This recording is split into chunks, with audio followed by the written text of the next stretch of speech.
गुलड़ा टिड़न था जॾे सिज थो घुरे त गुलड़ा टिड़न था सुबुह जा नवा रंग ॾाढा वणनि था सुबुह जा नवा रंग ॾाढा वणनि था सुबुह जा नवा रंग ॾाढा वणनि था morning PTV national morning PTV national morning PTV national morning PTV national बिस्मिल्लाहिर्रहमानिर्रहीम अस्सलाम वालेकुम मुंहिंजा हर उहा प्यारा जेके किंजर खां कश्मीर ताईं कारोंजर खां किंजर ताईं मूंखे ॾिसण वारा आहिनि उन्हनि सभिनी खे सायरा अली ख़ान जो सिक भरो सलाम प्यार मोहब्बत ऐं क्लोज़मेंट हिकिड़ो उन्हनि जो पंहिंजो ई निखार आहे हिकु पंहिंजी मोहब्बत आहे जीअं असां हिकिड़ी नंढड़ी सोच रखंदा आहियूं त असां सोचींदा आहियूं त जेको आहे पंहिंजो का शइ कयूं था ऐं असांखे लाइफ खे सुठो गुज़ारिणो आहे प्यारो गुज़ारिणो आहे ऐं रंग दुनिया जा ॾिसणा आहिनि त पोइ असांखे उन्हनि रंगनि में घिरणो पवंदो आहे मोहबत करणी पवंदी आहे उन हर शइ सां ऐं स्पेशली का शइ पाण कंदा आहियूं ऐं उन में सोचींदा आहियूं त यार असां छो न इन्हनि खे जेको आहे रोज़ जी तयारी जीअं हिकिड़ी सिंपल सी ॻाल्हि आहे रोज़ जी तयारी हूंदी आहे सो उहो कीअं हूंदो आहे उन में इहो हूंदो आहे जो हू रोज़ ड्रेसिस कढणु उनजी ज्वेलरी मैच करणु ऐं कलर कॉम्बिनेशन त कल्ह मूं छा पातो अॼु मूं छा पातो आहे सुभाणे छा पाईंदी हुअसि सैंडल कहिड़ो हुजे ज्वेलरी कहिड़ी हुजे लिपस्टिक जो कलर कहिड़ो हुजणु खपे लाइट पिंक हुजे डार्क पिंक हुजे पर्पलिश हुजे या ब्राउनिश हुजे या चई पीच या जेको आहे ऑरेंज हुजे त मतिलबु इलाही अहिड़ी शयूं हूंदियूं आहिनि जेके असांखे सॼियूं सिलेक्ट करणियूं आहिनि तीअं हिकिड़ी ॻाल्हि आहे हिकिड़ो इशफ़ाक़ अहमद जो किसो हो पर उन खां पहिरीं आउं तव्हांखे हिकिड़ो जेको आहे पहिरीं थी ॿुधाए छॾियां त हिकिड़ो माण्हू हो जेको गाॾीअ में वेठो हो अॻियां विया पिए उनजी वाइफ हुन सां गॾु हुई कंहिं उन्हनि खे सलाम कयो उन्हनि जवाबु न ॾिनो वरी हिकिड़ो ॿियो किसो हिकिड़ा माण्हू लंघिया पिए पर उन्हनि खे कंहिं सलाम घटीअ में कयो उन्हनि जवाबु कोन ॾिनो ऐं वरी ईअं ई हिकिड़ी इशफ़ाक़ अहमद जी मूं ॻाल्हि ॿुधी त हिकिड़ो उनजे पाड़ेसरी हो उन पाड़े में रहंदा हुया ऐं छा थियो जो हुन माई हिकिड़ी अकेली हुते रहंदी हुई उन में हिकिड़ो मर्द वेंदो ॿियो ईंदो केॾी महिल हिकिड़ी माई बची वेंदी पर हिकिड़ो मर्द वेंदो ॿियो पियो ईंदो माना पर हुनजी सोच छा हूंदी माई कैरेक्टरलेस हूंदी माईअ में हीअ बुराई हूंदी हुन सलाम जो जवाबु कोन हुई त आहिनि ई अहिड़ा वेड़ा त मक़सदु इहा आहे त हमेशा असां बग़ैर सोचे सम्झे पंहिंजा आइडियाज़ ठाहींदा आहियूं असां अगरि वेंदा हूंदा आहियूं रस्ते में त छा थींदो आहे चवंदा आहियूं अड़े हीअ हीअं वेठी आहे यार हीअ हिन जी मंगेदी हूंदी हा हीअ हिन जी भेण हूंदी हीअ हीअं वेठी आहे त हिन जी भेण हूंदी हीअं वेठी आहे त हिन जी मंगेदी हूंदी हीअं वेठी आहे त हिन जी माउ हूंदी हीअं वेठी आहे त हिन जी ससु हूंदी मतिलबु पंहिंजा आइडिया क़ाइमु करे छॾींदा आहियूं विदाउट कुझु इहो सोचे त केरु असां ते बि त तनक़ीद करे सघे थो असां लाइ बि त ॻाल्हाए सघे थो सो ज़िंदगी में इहे ॻाल्हियूं इहे सिस्टम थींदा रहंदा आहिनि इन जो मक़सदु इहो कोन्हे त असां इल्ज़ाम तराशनि ते लही वञूं या असां कैरेक्टर लेसन जेको आहे कंहिंखे चवणु शुरू करे छॾियूं हज़रत अलीअ जो कुझु पॉइंट्स हुयूं जेके मूं कासिम अली शाह जो प्रोग्राम ॾिठो त उन्हनि जेको आहे पढ़ियो पिए ऐं मूंखे ॾाढी इहा कोडिंग वणी उन्हनि जी त मूंखे मूं चयो इहा कोटेशन तव्हां सां बि शेयर कयां त उन चयो त अगरि कंहिंजो कैरेक्टर ॾिसणो आहे कंहिंखे ॼाण कंहिंखां परख करणी आहे जंहिंखां सम्झो त ज़िंदगीअ जी लाइफ में दोस्ती आहे रिश्ता आहिनि असां तव्हां निभाए सघो था चाहे उहे पाड़ेसरी हुजनि परे जा हुजनि दोस्ती हुजे कुझु बि हुजे उन्हनि जे लाइ सिंपल सी ॻाल्हि आहे उन्हनि खे इज़त ॾेई ॾिसो त उन्हनि जे ज़फ़ जी ख़बर पइजी वेंदी ऐं ॿियो चवंदा आहिनि त इज़त ईअं जो तव्हां उन्हनि खे प्यार मोहबत सचाई ईमानदारी ॾियो त उन्हनि खे असांखे ॼाण थिए त हू छा उन जे क़ाबिल आहे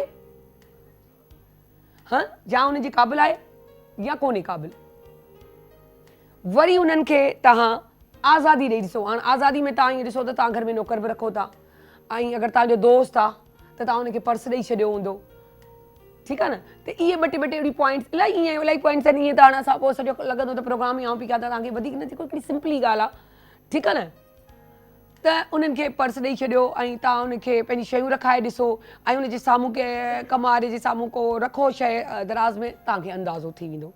वरी चवंदा आहिनि त कर्ज़ु ॾेई ॾिसो। अमूमन चयो वञिबो आहे त कर्ज़ु वठण वारा त न, कर्ज़ु ॾियण वारा हमेशह रोईंदा रहंदा आहिनि। छो जो ॾियण वारो जेको आहे चवंदो बसि ही यार सुभाणे ताईं तोखे वापसि वञा, तूं ॾेई छॾ। पोइ सॼी ज़िंदगी वीचारो पियो रोईंदो आहे त ख़ुदा जे वास्ते मुंहिंजो कर्ज़ु ॾे, पर कर्ज़ु वापसि कोन ॾींदो आहे। ईअं ई चवंदा आहिनि त ख़सलत ॾिसो, बंदे जी ख़सलत। हाणे जीअं पाण सिंपल कयूं त शींहुं आहे, उनजी ख़सलत आहे धारणु, देॼारणु, झपटाइणु ऐं पंहिंजो गोड़ करणु। त ईअं ई तव्हां कंहिंखे ज़र्फ़ मोहबत प्यारु ॾेई ॾिसो त उनजो ख़ुलूस, उनजो ज़र्फ़ नज़र अची वेंदो त हू केतिरो पाणीअ में आहे। वरी आहे त दोस्ती आहे, मोहबत आहे, त उनखे सबर वॾी हिकिड़ी अहमियत थो रखे त तव्हां कंहिंखे बर्दाश्त करे ॾिसो, वक़्त ते छॾे ॾिसो, उनजो रिज़ल्ट ॾाढो सुठो निकिरंदो आहे। उनजो रिज़ल्ट तमामु सुठो निकिरंदो आहे। सबर जो टाइम लॻंदो आहे, छो जो सबर खे त सबर करिणो पवंदो आहे, या ईअं चऊं त सबर खे बि सफ़र करिणो पवंदो आहे, पर उनजो रिज़ल्ट वक़्त ते हूंदो आहे। ऐं वरी चवंदा आहिनि ख़ुलूस तव्हां पंहिंजी मोहबत, इहो ख़ुलूस ईअं बि हूंदो आहे, केरु तव्हांजे घर महिमान आयो आहे, जंहिंमें मानी जो टाइम थो थिए या शादियुनि में थो थिए, तव्हां हिकिड़ो केयर हूंदो आहे, अहसासु हूंदो आहे। इलाही माण्हू अहिड़ा हूंदा आहिनि जेके मानी जेकी आहे पंहिंजी थधी छॾे करे ऐं पंहिंजी गरम छॾे करे थधी उन्हनि खे खणी उन्हनि जे अॻियां गरम रखी छॾींदा आहिनि। त इहो बि त ख़ुलूस हूंदो आहे, प्यारु हूंदो आहे, मोहबत हूंदी आहे।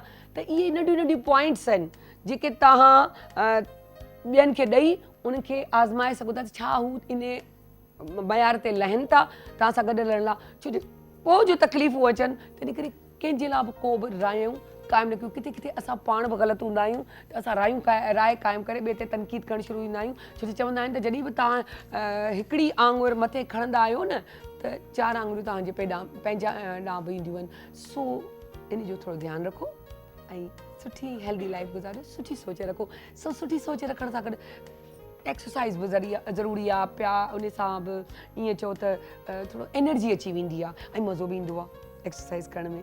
जॾहिं की असां थोरो घणो करणु लॻायूं त असांखे मज़ो अचणु लॻो आहे। ऐं असां चऊं था त असांजे बि हिन ड्राइंग रूम में तव्हां उन मां मुफ़ीद थियो। सो सॼो था असांजी दोस्त साइमा इरफान खे। अस्सलाम वालेकुम। वालेकुम सलाम। कैसी हैं? कीअं आहियो तव्हां? मज़े सां? ठीक आहियां, फर्स्ट क्लास। ऐं तव्हांखे ॿुधाईंदी हलां 58 एनिवर्सरी असांजी रोज़ पई मल्हाई वञे। ई बलून्स तव्हांखे नज़र ईंदा हूंदा, इहे जेके चमकूं धमकूं आहिनि उनजो मक़सदु इहो हूंदो आहे। ऐं असांजो हेॾी चूड़ियूं चूड़ियूं माण्हू पाए वेठी आहे, उनजो मक़सदु इहो आहे स्पेशल ट्रांसमिशन आहे। शुरू जहिड़ो थी चुकियूं आहिनि, स्पेशली लास्ट वारी ट्रांसमिशन त ओहो वेट कजो, ॾिसिजो 26 ते ईंदा। बसि ॿ टे ॾींहं त आहिनि उन्हनि में। सो मल्हाईंदासीं गॾिजी। जी अॼु छा था ॿुधायो?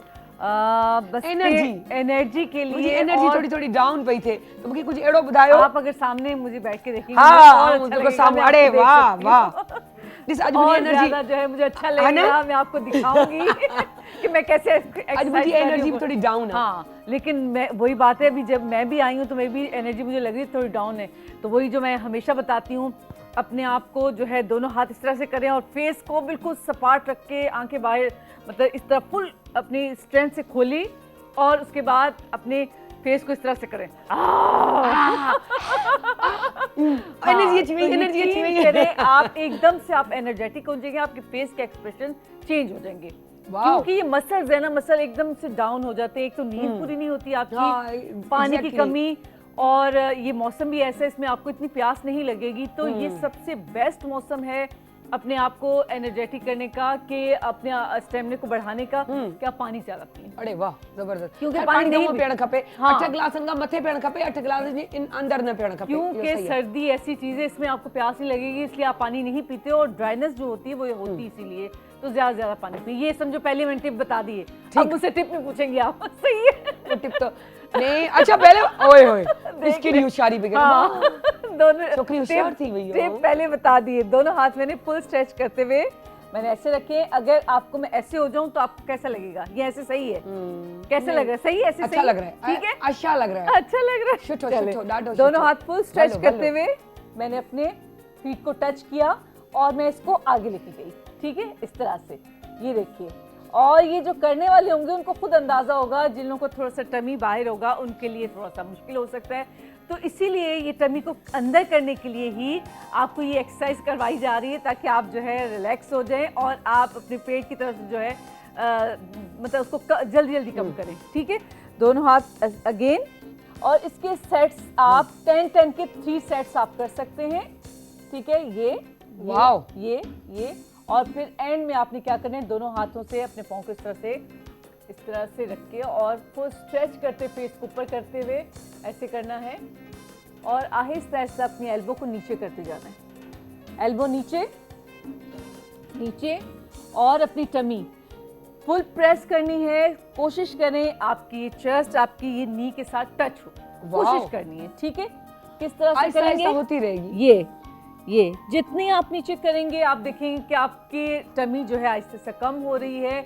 लेकिन उसके साथ साथ ये है खाने पे भी तवज्जो देनी है, अपनी डाइट पे, अपनी रूटीन पे भी तवज्जो देंगे तो और ज़्यादा आपको अच्छा लगेगा। अच्छा, अगर आपके दोनों एल्बोज साथ नहीं लगे तो उसका सही तरीका क्या है, एक एल्बो ऐसे रखिए। ठीक है, ये इससे क्या होगा कि ये आपकी प्रैक्टिस हो जाएगी। दोनों दूसरा हाथ ऊपर रख लें ऐसे, ये एल्बो को नीचे रखिए इस तरह से और ये अच्छा दूसरी साइड भी करें ताकि हमारी कैमरा ताकि ये ऐसे और ये हाथ ऐसे रख लीजिए। वाह, तो इससे क्या होगा कि ये प्रैक्टिस हो जाएगी आपकी कि आप दोनों एल्बो पे आप नीचे आसानी से लगा सकेंगे। ठीक है, ये फर्क है इसमें। और इसी के साथ फिर दोनों हाथ ऐसे रखेंगे और अपनी लेग्स को आहिस्ता आहिस्ता ऊपर उठाने की कोशिश करेंगे, ऊपर उठाने की कोशिश करेंगे। और अगर ऐसा नहीं भी होता, नहीं भी आपसे हो रहा, तो क्या करें कि अपने एल्बो को नीचे रखिए ऐसे। ठीक है, लेकिन मेरा ख्याल है मैं इस तरह से करूंगी तो मुझे ज्यादा इजी रहेगा।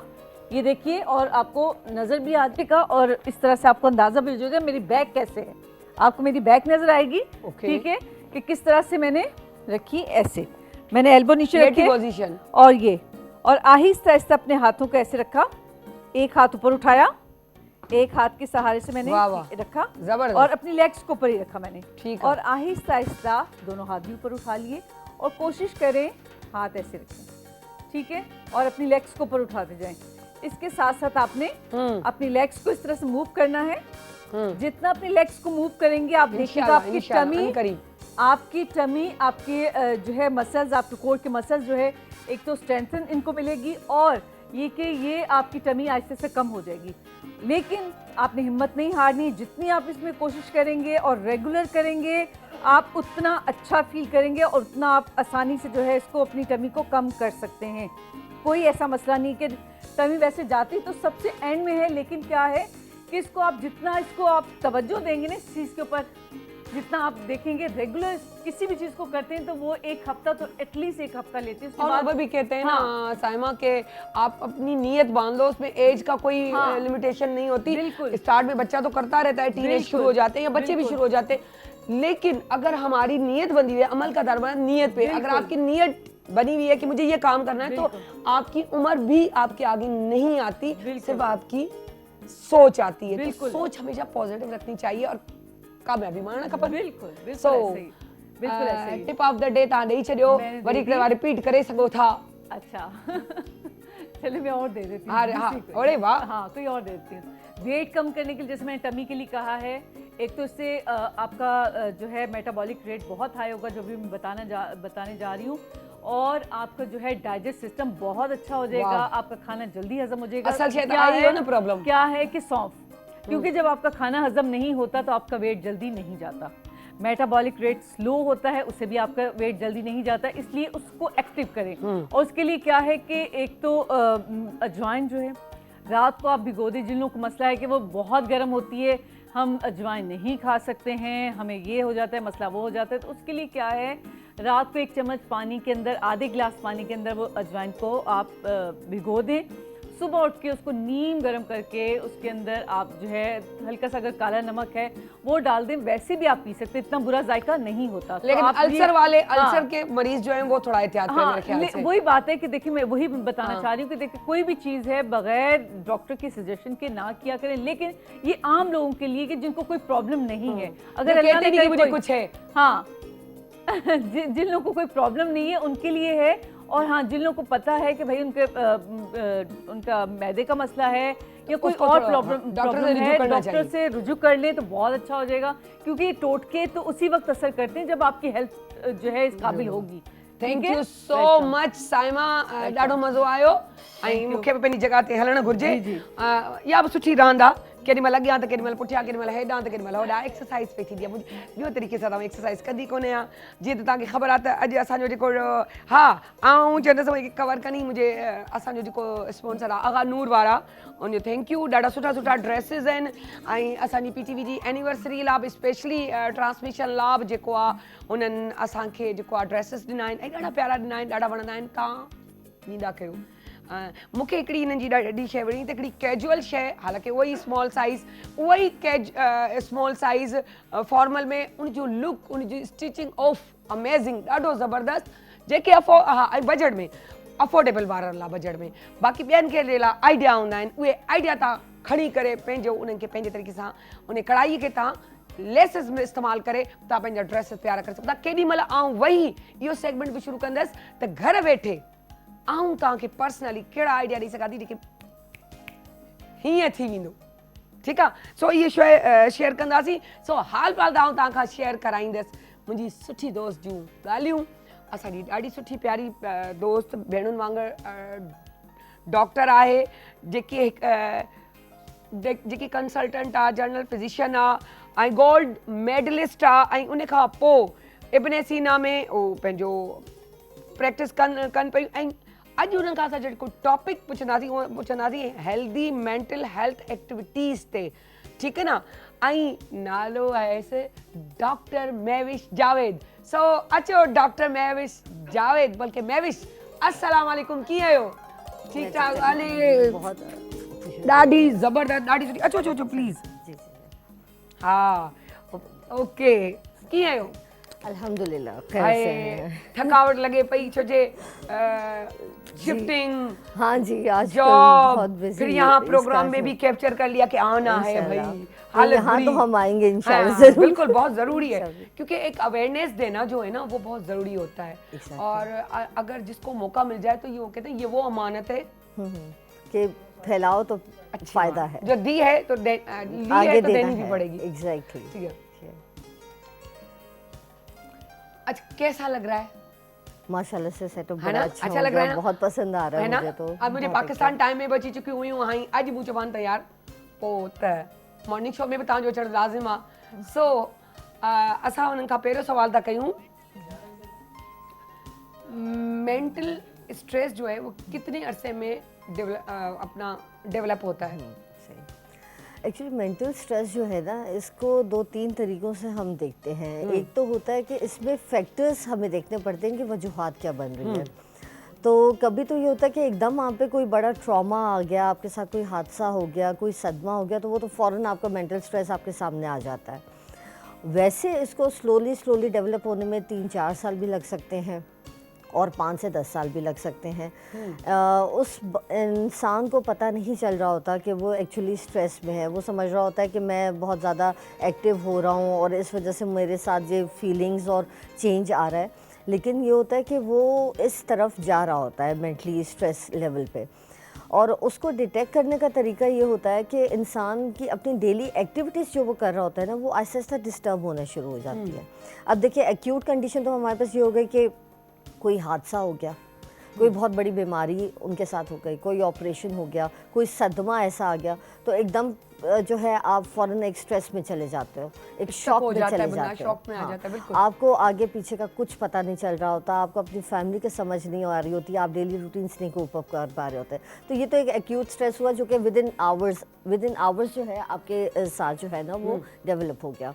और क्रॉनिक स्ट्रेस ये होता है कि आप कंटिन्यूस, फॉर एग्जांपल एक एनवायरनमेंट आपको ऐसा मिल गया है कि जहाँ पे आपको बहुत स्ट्रेस मिल रहा है, बार बार आपके ऊपर वर्कलोड ज़्यादा हो गया, जैसे हम जॉब की बात कर लेते हैं, ठीक है ना, वहाँ पे लोगों का प्रेशर आपके ऊपर ज़्यादा आ रहा है, या कुछ लोग आसपास के ऐसे हैं जो आपको नेगेटिविटी की तरफ लेके जा रहे हैं, ठीक है। और आजकल हमारे माशरे में फ्रस्ट्रेशन इतनी हो गई है कि लोग एक दूसरे को जो है ना पॉजिटिव चीज देने से ज्यादा नेगेटिव की तरफ ज्यादा दे ले रहे रहे हैं, क्योंकि वो इतनी नेगेटिविटी अपने अंदर ले ले आते आए हैं हैं कि वो दे भी वही रहे हैं जो ले रहे जो उनके पास आ रही है। नेगेटिव एनर्जी आ रही है, वो नेगेटिव एनर्जी ही एमिट कर रहे हैं दूसरे पे। Exactly. तो उसमें यह है कि 1-1.5 साल में बंदा जब इस एनवायरनमेंट में रहता है तो उसका मेंटली जो है ना उसमें नेगेटिविटी स्टार्ट हो जाती है आना।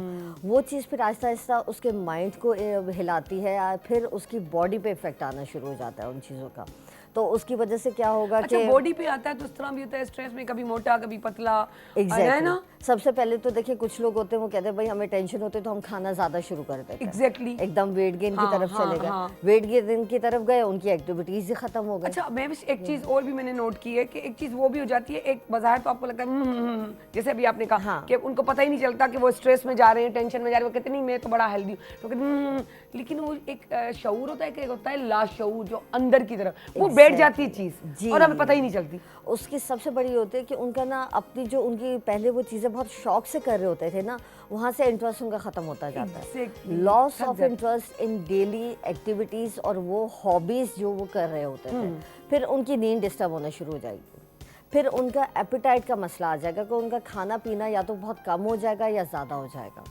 अच्छा, उसके बाद उनको अपने इमोशंस पे कंट्रोल नहीं रहेगा कि पहले वो एक चीज को टॉलरेट कर रहे थे, कोई चीज हो रही है उनको तंग कर रही है, उसको उन्होंने इग्नोर कर दिया, टॉलरेट, लेकिन अब वो फौरन एकदम से फट जाएंगे। अब कहीं जा रहे हैं, उनसे ज्यादा देर वहाँ पे इंतजार नहीं किया जा रहा है, एंशियस हो गए हैं, लोगों के साथ बिहेवियर चेंज हो रहा है। अच्छा, एंजाइटी या डिप्रेशन या टेंशन, स्ट्रेस, इसमें क्या चीज़ों का फर्क है? देखिए, हम लोग किसी को भी एकदम डिप्रेशन लेबल नहीं करते हैं। पहले तो सबसे पहले बंदा पैनिक या एंजाइटी की तरफ जाता है। आपके ऊपर स्ट्रेस आया, स्ट्रेस तो आ गया, अब आप उसको कोप अप कर रहे हैं, उसके बाद वो एंजाइटी पे। अब एंजाइटी पे होगा कि एकदम कोई आवाज़ आई जोर से, वो घबरा गया कि ये क्या हो गया। कोई ऐसी सिचुएशन आई कि वो पहले एक नॉर्मल बंदा उस सिचुएशन को आराम से हैंडल कर लेगा, उनसे नहीं हैंडल हो पाएगी, वो वहाँ पे घबराने शुरू हो जाएंगे, हाथ पैर कांप रहे हैं, हार्ट रेट उनका इंक्रीज हो गया, पसीने आना उनको शुरू हो गए, मल्टीपल चीज़ें।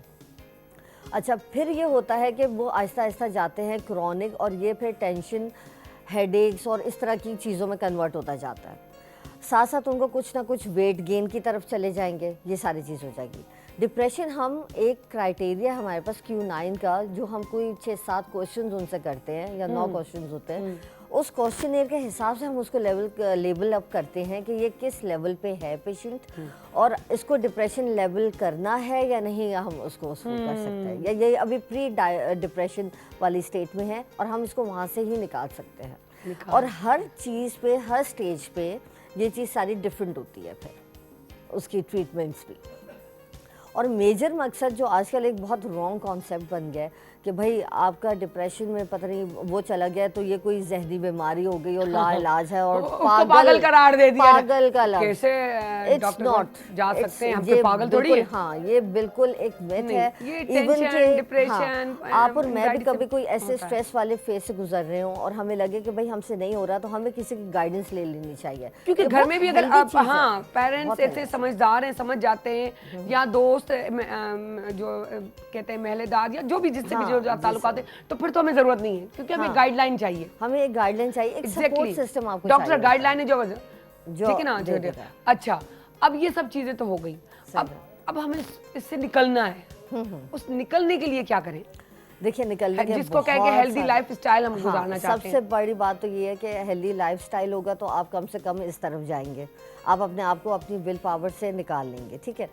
तो उसमें सबसे पहले तो आता है कि आपकी नॉर्मल लाइफस्टाइल की रूटीन कैसी है, आपकी हेल्दी रूटीन होनी चाहिए, आपकी नींद अच्छी हो रही है, आप खुराक किस किस्म की ले रहे हैं, अच्छा, आपकी डेली रूटीन का वर्किंग कैसी है, आप बिल्कुल बैठे बैठे काम करने वालों में से तो नहीं है, आपका एक्टिविटी जो स्पैन एक दिन में होता है वो कितना है, आपको थोड़ा बहुत वॉक करनी चाहिए, अपने लिए टाइम ज़रूर निकालें। मैं सबसे पहली बात ये कहती हूँ कि पूरे दिन में 15 से 30 मिनट अपने लिए निकाल लें, चाहे सुबह निकाल सकते हैं, चाहे रात को निकाल सकते हैं। अगर नहीं निकालते अपने लिए तो फिर वो सबसे बड़ा मसला वही है, क्योंकि उसमें आप अपने आप का मुआवजा जैसे कहते हैं ना, वो कर रहे होते हैं, वहाँ आप उस चीज़ को पिक कर लेते हैं कि मेरे साथ अभी ये कुछ ऐसा अलग सा हो रहा है और मुझे इसको कैसे टैकल करना है। तो एक्सरसाइज आ जाती है उसके बाद। आप वॉक कर लें, अच्छी सी कोई ग्रीनरी वाली आपके पास जगह है, आप उधर जाके वॉक करें तो आपको बहुत अच्छा, आपको खुद सुकून मिलता है। ये तो आजकल हर एक को पता है, ठीक है। फूड अपना अच्छा रखें। अच्छा, उसके बाद फिर कुछ हम टिप्स देते हैं इसमें कि कभी भी आपको प्रॉब्लम जैसे हो रहा है, आप एकदम पैनिक हो रहे हैं, आप परेशान हो रहे हैं, सबसे मेन चीज़ होती है जो योगा में भी करवाई जाती है, डीप ब्रीदिंग एक्सरसाइज वाली चीज़। और ये हमारी डेली है तकरीबन, साइमा हमारी तकरीबन हर चीज़ रोक दें 5-10 मिनट के लिए, लंबे लंबे सांस लें, बिल्कुल अपनी बॉडी को ढीला छोड़ दें। एग्जैक्टली, कुछ ना करें, ब्रीदिंग करें, सिर्फ तो भी सांस सही, लें। स्टार्ट करें। ऑक्सीजन सबसे बड़ी बात है, ऑक्सीजन जा रही है ना, दिमाग को भी अच्छी से ऑक्सीजन मिलेगी, वो सोचना शुरू हो जाएगा, ब्लड सप्लाई हर जगह जाएगी, आप जो हार्ट रेट आपका बढ़ रहा था और परेशान हो रहे थे, आप सब काम डाउन हो जाएंगे, उसी में ही बंदा सेट हो जाता है। अच्छा, ऐसी हेल्दी लाइफ गुजारने में जो कलर्स होते हैं, रंग, उसका कितना जो है अमल दखल देखिए, है? कलर्स का बहुत ज़्यादा अमल दखल इन चीज़ों में अब हम देख रहे हैं कि आ रहा है। जैसे फॉर एग्जांपल कुछ वार्म कलर्स होते हैं, रेड के शेड्स हो गए, ऑरेंज के शेड्स हो गए, इस तरह के। कभी कभार तो वो उससे बहुत अच्छा इम्पैक्ट भी आता है, और कभी आपके अंदर उससे जो है एंगर या इस तरह के इमोशंस स्टार्ट हो जाते हैं। तो अगर आपको लग रहा है कि भाई इस तरह के कलर से आप थोड़ा सा परेशान होते हैं, घबराते हैं, तो उन कलर्स से हट जाइए, थोड़ा सा अवॉइड कीजिए। कूल जो टोन्स कलर पे आ आंखों जाए, को, दिल को अच्छे लगते हैं, उन्हीं को देखें। उन्हें और ज़्यादा से ज़्यादा ठंडे कूल कलर्स अच्छे लगते हैं। कलर्स, बिल्कुल। ब्लू कलर के बारे में कहा जाता है कि ब्लू कलर जो है ना, वो बहुत अच्छा है आपके डिप्रेशन को हटाने के लिए। और लाइट ग्रीन कलर या ग्रीन, हाँ, मैंने ग्रीन भी जैसे सुना है, कहते हैं ना बिल्कुल। कि आप घास पे नंगे पैर चलें, कितना अच्छा फील कितना होता है। सुकून में आ जाती है आपकी बॉडी। तो आपको डिप्रेशन और एंजाइटी से भी ये चीज़ें निकाल देती। अच्छा, एक चीज़ होती है, हम जो लेडीज़ होती हैं, घर का काम कर रही होती है, मैं समझती हूँ कि घर का काम जो हम करते हैं वो ज़्यादा हमें एक्टिव रखता है निस्बतन हमें बैठ जाने से। लेकिन बहुत सी ये कि स्ट्रेस में भी आ जाती हैं वो काम करते करते, तो उनके लिए आप क्या कहेंगी? देखिए, उनके लिए ये होता है कि अगर आपको ऐसा लग रहा है कि बिल्कुल भी आपसे कुछ नहीं हो पा रहा है, तो फिर तो थोड़ी सी आपको किसी की सपोर्ट और हेल्प चाहिए होगी कुछ टाइम के लिए। कुछ जहन पे है ऐसा बोझ जो आपको करने नहीं दे रहा, तो कुछ चाहिए होगी। उसके लिए आप ये कर सकती हैं कि आप, जैसे कुछ औरतें तो वो कहते हैं नहीं, हम ही घर का सारा काम करेंगे और हमने ही करना है, हमने किसी और को नहीं देना। उससे ये होता है कि वो बेचारी डिटेरिएट हालत उनकी वो होती जाती है। तो थोड़ा सा आप किसी की हेल्प सपोर्ट ले लें। अब वो फैमिली मेम्बर्स तो सबसे पहले आते हैं उसमें, ठीक है, जिनसे आपको लगता है कि आप बात करके बेहतर महसूस करेंगी, आप उनके साथ अपनी बात करें, अपने दिल की बात उनके साथ शेयर करें, ठीक है, सबसे बड़ी ये बात आती है। फिर कुछ हाउस हेल्प टाइप की चीज़ रख लीजिए अपने साथ जो आपके थोड़ी कामों में मदद कर ले। और आप जब इस तरह की कैफियत होने लगे तो आधा घंटा निकाल के थोड़ा सा लेट के अपने आप को आराम दे दें, अपने लिए दे, वही वाली बात कि अपने लिए टाइम थोड़ा सा दे दें। वो शुरू में देना आपके आगे एक जो मर्ज की कैफियत जो वो शक्ल इख्तियार कर लेता है, उससे आप बच जाएंगे। बहुत अच्छी और बात। पॉजिटिव थिंकिंग रखें, खुश रहें। कोई आपको खुश नहीं रखेगा जब तक आप खुद को नहीं रखेंगे, अपने इधर से अच्छा रखें। अच्छा, मजे की बात ये है कि हमारे बच्चों पर भी इस चीज़ के असरात आ रहे हैं, उन पे भी स्ट्रेस आ रहा है, पढ़ाई का स्ट्रेस, नंबर 1 आओ स्ट्रेस, घर में अगर ये काम नहीं करेंगे, ये करेंगे, अम्मा कहेंगी, अब्बा कहेंगे, स्ट्रेस। यानी कि अगर अच्छा वो स्ट्रेस ले लेके आखिर में मैंने देखा है कि शायद कोई चीज़ लेते हुए पता नहीं अम्मा इजाज़त देंगी या अब्बा देंगे या नहीं देंगे, स्पेशली अब्बा का बहुत डर होता है, खौफ। तो वो स्ट्रेस उनके लिए वो कितना ख़राब है। देखिए, इस तरीके से आप खुद देखें कि इंसान जो है ना, वो आज़ाद पैदा किया गया, समझे कि उसकी जो एक नेचर है ना कि आप उसको बांध के नहीं रख सकते, नहीं, ठीक है। जैसे हम परिंदों को कहते हैं ना कि आज़ाद छोड़ दो, कैद ना करो, तो आप बच्चों के साथ भी ये चीज़ नहीं कर सकते। आप उनसे दोस्ती वाला माहौल बनाएं, फ्रेंड्स दोस्ती वाला माहौल बनाएं, हाँ, उनको प्यार में उनका अच्छा सारा काम करवा लें, लेकिन स्ट्रेस ना दें। ये जो होता है ना कि एक, देखिए, हम लोग टीचरों को भी हमने सॉइडू से बदनाम कर दिया कि वो एक डंडा होता है कि ये करना है, ये नहीं करना। ये चीज़ आप जितना करेंगे ना, ये एक नेचुरल चीज़ है। अगर मैं आपको किसी चीज़ से मना करूँगी, आपका दिल चाहेगा कि वही करनी है। यस। और फिर आप मल्टीपल चीज़ें डर में भी आएंगे, खौफ में भी आएंगे। तो इसमें जो रोल है ना बच्चों की मेंटल हेल्थ में, टीचर्स का, पेरेंट्स का, फैमिली का, सबका रोल है इम्प्रूव। अच्छा, ये बात बहुत आपने अच्छी कही है कि अगर वाकई स्ट्रेस देंगे हम बच्चों को तो लाजमी हमें स्ट्रेस ही मिलेगा। वो स्ट्रेस में पढ़ते बढ़ते जब बड़े होंगे तो उनका वो दिमाग वो चीज़ नहीं होगी, वो वही हो जाएंगे जो अम्मी बोले, जो अब्बा बोले, पता नहीं अम्मा ने ऐसे कर दे। आप चेक एंड बैलेंस रखो, लेकिन इस तरीके से कि आपके बच्चे जो हैं खुद कुछ करें एग्जैक्टली और आपसे वो गाइडेंस लें, ये नहीं कि वो डर रहे हों, सही है। क्योंकि अभी तो वो डर है, बाद में जो है ना वो फिर एक तरह से रिटेलिएशन या उसकी फॉर्म में आता है। और ये आजकल हम बड़े केसेस देखते हैं ऐसे, चूंकि हाँ जो कि जिसको बच्चे भी शुरू में ही हाँ सेट टेंशन कर दिया स्ट्रेस की जाता वजह से बहुत तो वो परेशान चीज़ हो हो रहे जाती है। हैं। बहुत अच्छी इन्फॉर्मेटिव बातें, बहुत अच्छा भी लगा। और लाजमी बात है बच्चों पे भी, क्योंकि स्ट्रेस तो सबको आता है, इसमें कोई है नहीं कि बड़ा या छोटा। तो स्ट्रेस ये है कि हमें अपने अंदर से निकालना पड़ेगा। जब आप अपने अंदर से निकालते हो तो लाजमी बात है आप वही दोगे। तो ॾाढी सुठी ॻाल्हि ऐं वाकई पंहिंजो जेको आहे पंहिंजी रेंज में पंहिंजे हुन में, छो जो गवर्नमेंट जा हमेशह चवंदी आहियां त गवर्नमेंट जा थोरो टाइम ॾिसो, तव्हां प्राइवेट में वञो या गवर्नमेंट में वञो, तव्हांखे टाइम ॾियणो थो पवे। विदाउट टाइम तव्हांखे नंबर न मिलंदो, तव्हां या हिकिड़ो ॾींहुं पहिरीं नंबर वठी छॾियो या तव्हांखे लाइन में बीहणो पवंदो, तकलीफ़ अची वेंदी, पोइ त वेंदव न, सुठो आहे पहिरीं कयो। त तव्हां कंसल्ट कंदा कयो, डॉक्टर्स खां मशवरो वठंदा कयो। गवर्नमेंट में बि हींअर माशाल्लाह माशाल्लाह माशाल्लाह ॾाढो, अॼु मूं माशाल्लाह माशाल्लाह माशाल्लाह जेको आहे न पंहिंजी दोस्त वारो कमु करे छॾियो त माशाल्लाह माशाल्लाह माशाल्लाह। सो तव्हां थोड़ी तवज्जो रखो ऐं कयो। डॉक्टर साहब जाते जाते क्या टिप देंगी? बस मेरी हमेशा से जो टिप होती है वो ये आज दोबारा भी है कि पॉजिटिव एटीट्यूड गुड, आजकल बहुत ज़्यादा ज़रूरी है। आपको हर बीमारी से भी निकाल देगा, आपका लाइफस्टाइल भी बेहतर करेगा, एक ओवरऑल मुआशरे में बहुत अच्छा चेंज लाएगा। अच्छी नीयत रखें, नेगेटिव सोचों से निकलें। हाँ। किसी की मदद कर दे, दिन में किसी एक की आप ना किसी भी तरीके से मदद कर दें, वो आपके लिए बहुत अच्छा जो है ना वो करेगी इंशाल्लाह। बहुत अच्छी बात, और ये वाकई सच कह रही हैं। अगर असां thank you so much doctor साहिबा, तव्हां आया, तव्हां पंहिंजो थोरो क़ीमती टाइम असांखे ॾिनो। एॾी परेशानी में त शिफ्टिंग बि पई हले, ऑफिस बाय, वरी हेॾां बि अचिणो आहे, सो इहो उन्हनि जो प्यार हो। ऐं इहो ई त मज़ो आहे PTV जो। PTV खे केरु इनकार कोन कंदो, PTV त PTV आहे। सो पॉजिटिविटी रखो, सोच सुठी रखो, पाण आदत विझंदो, छो जो ॿार जेके आहिनि हमेशह माइटनि मां सिखंदा आहिनि। तव्हां जेको रोज़ अमल कंदो, कूड़ ॻाल्हाईंदो त ॿारु कूड़ सिखंदो, जे सच ॻाल्हाईंदो सच।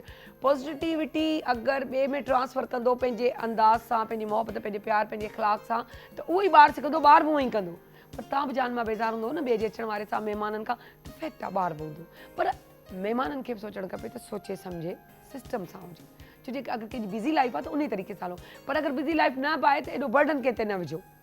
असां खणो 10 ॿार ई पहुची वेंदा आहियूं, चवंदा आहियूं त महीनो तोड़ रहणा आहियूं, त इहा महिमान नवाज़ी कोन कराइणी हूंदी आहे, ॿिए खे तकलीफ़ ॾियणी हूंदी आहे। त लिमिट हर शइ जी ज़िंदगीअ में चेक एंड बैलेंस हुजे। चेक एंड बैलेंस जॾहिं ख़राबु थो थिए त सभु कुझु ख़राबु थो थी वञे। सो हींअर चेक एंड बैलेंस ते यादि आयो त असांजे साईअ जो टाइम थी वियो आहे, त सभु साई था वठणु वञूं ऐं वापसि अचूं था वॾी साई खणी।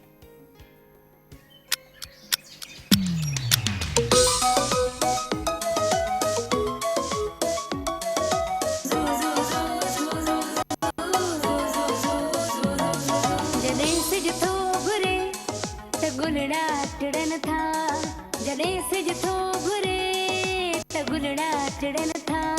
सुबुह जा नवा रंग ॾाढा वणनि था, सुबुह जा नवा रंग ॾाढा वणनि था, सुबुह जा नवा रंग ॾाढा वणनि था।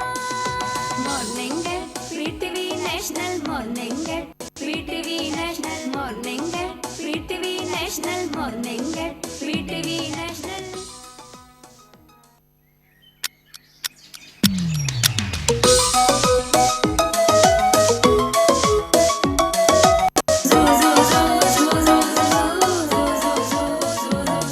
जॾहिं सिज थो घुरे त गुलड़ा टिड़नि था, जॾहिं सिज थो घुरे त गुलड़ा टिड़नि था। सुबुह जा नवा रंग ॾाढा वणनि था, सुबुह जा नवा रंग ॾाढा वणनि था, सुबुह जा नवा रंग ॾाढा वणनि था। Morning PTV national, morning PTV national, morning PTV national, morning PTV। जी त नंढड़ी नंढड़ी साई खणंदे वियासीं, वॾी साई खणंदे अची विया आहियूं। एनर्जी छो अची वई आहे ऐं तव्हांखे ॿुधायां थी। हिकिड़ी त सुठी सुठी ॻाल्हियूं ॿुधी, थोरो बि ॾाढी सुठी ॻाल्हियूं कयूं। उन खां पोइ मुंहिंजी दोस्त हुई, तव्हांखे ख़बर आहे साइमा, जेको आहे जेको सेखारी ब्रीदिंग, त मूं वरी ब्रेक में ब्रीदिंग कई, पर उन खां वधीक ख़ुशीअ जी ॻाल्हि सच थी ॿुधायांव, असां वटि कुझु ॾींहं पहिरीं असां हिकु वकील साहिबु घुराया हुआसीं, जस्टिस घुराया हुआ। उन सां गॾु हिकिड़ो उन्हनि जो पुटड़ो बि आयो हुयो, त मूं ईअं कयो, हिननि चयो त हा हिननि हीअ बि वकालत बि कंदा आहिनि। मूं चयो अच्छा, ऐं पंहिंजो बिज़नेस कंदा आहिनि। मूं चयो अच्छा बिज़नेस कंदा आहिनि, छा कंदा, को डिज़ाइनिंग त कोन कंदा हूंदा न? जी हा, आउं डिज़ाइनर आहियां। I am shocked. हाँ, मूं त ईअं ई चयो। उहा ॻाल्हि जीअं चवंदा आहिनि न, नगीने ते फिट थी वई, हीअं करे ईअं उछलाइजे, क्लिक, ज़बरदस्त। उहा ॻाल्हि थी वई, मूंखे ॾाढी ख़ुशी थी, पर थोरो ॾुख थियो त हू जेके मेन वेयर्स हूंदा आहिनि या मेन वेयरिंग जेकी हूंदी आहे, उन जा स्पेशलिस्ट आहिनि, उन जा कपिड़ा डिज़ाइन कंदा आहिनि, उन्हनि जा डिज़ाइनर आहिनि। ऐं पाकिस्तान में तव्हांखे ख़बर आहे इहे तमामु घटि आहिनि, हाणे कराची जहिड़े शहर में बि घटि आहिनि। अफ़सोस इहो आहे, ॾुख इहो आहे, पर ख़ुशी थी हिननि जी उन लिहाज़ सां। पर अॼु वरी थोरी ॿी ख़ुशी थी वई त हुननि चयो त असां लेडीज़ खे बि फेस करे वेंदा आहियूं, हाणे लेडीज़ खे बि करे वेंदा आहियूं। त मूं चयो हलो मुंहिंजो चांस लॻी वियो आहे, पर तव्हांजो बि चांस लॻी वियो आहे। सो ब्रिटिश ऐं इटालियन कपिड़ो यूज़ कनि था, स्टिचिंग मूंखे थोरी नज़र आई पई, पर मूंखे ॾाढी पई वणी। ऐं मूंखे हुन में हिकिड़ो सिंधी टच बि नज़र आयो। कीअं? जीअं पाण सिलाई वारो कपिड़ो करे, जीअं मुल्तानी कमु थींदो आहे, उनमें कोन ईअं सिलाई वारो कमु थींदो आहे, उहो बड़ो अट्रैक्टिव हूंदो आहे लेडीज़ कपिड़नि में। पर हिते जेंट्स में जेके कपिड़नि में बि असां कंदा आहियूं ॾाढो, पर उहो तव्हांखे ॾेखारींदासीं, तव्हांखे सम्झ में अची वेंदो त मूं छा पियो चयो। ऐं उन जे अलावा हिकिड़ी ॻाल्हि त मतिलबु गौर तलब या ख़ुशी बि थी, सुठो बि लॻो त हिकु डिज़ाइनर एतिरा कलाक, 110 कलाक हिकु सूट खे ॾियणु, ॿुधां 120 या 100 केॾी महिल 110 120 एतिरा ॿई हिन मां एवरेज थी वेंदा आहिनि, माना घटि में घटि 10, वधि में वधि 20। सो इहो हिकिड़ो वॾी ॻाल्हि आहे। एतिरी महिनत, माण्हू त अलाए 100 सूट छा ठाहींदा हूंदा, ईअं सोचे ईअं करे, पर एतिरो हिननि खे छा आहे, ॾाढी सुठी ॻाल्हि त जेको पंहिंजे दिलि में ॻाल्हि हुजे, उहो तव्हांजो प्रोफेशन बि थी वञे त सोने पे सुहागा वारी ॻाल्हि हूंदी आहे। त हीअ सोने पे सुहागा यंग आहिनि ऐं माशाल्लाह अट्रैक्टिव आहिनि, ऐं उन्हनि जी ड्रेसिंग लाज़मी ॻाल्हि आहे, डिज़ाइनर आहिनि यार, यू नो, त ख़ुशी थींदी आहे असांजी ॿोलीअ में बि डिज़ाइनर, त ॻाल्हि वणंदी आहे। सो वेलकम था कयूं सैफुल्ला शाह खे। अस्सलाम वालेकुम सैफ, कीअं आहियो? अल्हम्दुलिल्लाह बिल्कुल ठीक ठाक। ठीक है, फर्स्ट क्लास, जबरदस्त, माशाल्लाह डैशिंग जबरदस्त। छो जे ड्रेसिंग चवंदा आहिनि न, तव्हां पंहिंजो पाण खे को पार्लर वारो हुजे या डिज़ाइनर हुजे, पंहिंजो पाण खे पहिरीं रिप्रेज़ेंट कंदो आहे त भई आउं छा आहियां। तव्हांखे ॾिसी त तव्हां ॾाढो ॾिबो न, है न? अगरि तव्हां पाण हुनखे वेयर करण जो तरीक़ो न हूंदो या मेकअप आर्टिस्ट खे मेकअप करण जो तरीक़ो न हूंदो त सभिनी में वरी न, हीअ पंहिंजो पाण खे नथी सुठो रखे, हिन वटि छा मेकअप कराईंदी, हिन वटि छा फेशियल कराईंदासीं, हिन वटि ॼाण ई कोन हूंदी, त पंहिंजो पाण खे रिप्रेज़ेंट करणु घुरिजे। जी, असांजो पहिरियों सवाल आहे हिननि खां। जी शैलीन, तव्हां पे ॿुधायो न मूंखे सवाल, त मूं चयो तव्हां ओके। शैलीन जी आवाज़, शायदि शैलीन वटि आवाज़ न पई वञे। अच्छा, तव्हां उहो था पुछणु चाहियो पहिरीं, ओके, पोइ आउं वरी पंहिंजा सवाल थी विया। लेटेस्ट जेको आहे चयो असांखे स्टार्ट इहो कयो त लेटेस्ट जेके डिज़ाइन आहिनि, हींअर जेके मेन वेयर्स आहिनि, उन्हनि में उहे कहिड़ा आहिनि? ॾिसो, तव्हांजो पहिरियों सवाल बि इलाही सुठो आहे जेको तव्हांखे ॿुधायो वियो, ऐं हिन ते I touch on this topic, थोरो एक्सटेंसिव हिन ते ॻाल्हि कंदासीं कि हिकिड़ो असां वटि हले थो कि फैशन में इन छा आहे। तव्हांजो सवाल अगरि जे हिकिड़े डिफरेंट तरीक़े सां पुछियो वञे त यू आर आस्किंग के फैशन ट्रेंड्स छा आहिनि। इन जो जवाबु आउं ईअं ॾींदुसि कि फैशन पहिरीं त सम्झणु खपे what is fashion. Fashion is something that a designer chooses for you. हाणे फैशन तव्हां लाइ चूज़ कयो वेंदो आहे कि फॉल ऐं सम्झो कि समर कलेक्शन आहे, सॉरी फॉल ऐं विंटर कलेक्शन आहे या स्प्रिंग समर कलेक्शन आहे, उहो हिकिड़ो डिज़ाइनर चूज़ कंदो आहे तव्हां लाइ कि ही मुंहिंजियूं डिज़ाइन्स आहिनि, this is something that I want my customers to wear. I personally don't feel like के फैशन में आऊं जेको आहे एतिरो इन माण्हुनि खे करणु चाहींदो आहियां। I basically deal in people's personal style कि फैशन खे तव्हां छो था फॉलो कयो कि what everybody else is wearing, you should wear what you like. So what I do is I create people's personal style and I basically I help them in exploring their own personal style. त तव्हांजो सवाल जेको हो कि latest designs इन छा आहिनि, त उहो सवाल उन जी एतिरी अहमियत इन जे करे न आहे छो जे करे जेको तव्हां पाइणु चाहियो था, तव्हां ते जेको कंफर्टेबल तव्हां जंहिंमें फील कयो था, जंहिंमें तव्हां कॉन्फिडेंट फील कयो था, उहा ई तव्हां लाइ बेस्ट शइ. डोंट वरी अबाउट व्हाट्स लेटेस्ट और what's outdated. What U like U should be wearing that. So that's what I guide my people, my customers, my clientele हू कम टू माई स्टोर, कि तव्हांखे छा कंफर्टेबल थो लॻे पाइणु, तव्हांखे छा वणे थो. So let's build upon that. बजाए जो आऊं तव्हांखे चवां कि this is something that you should be wearing.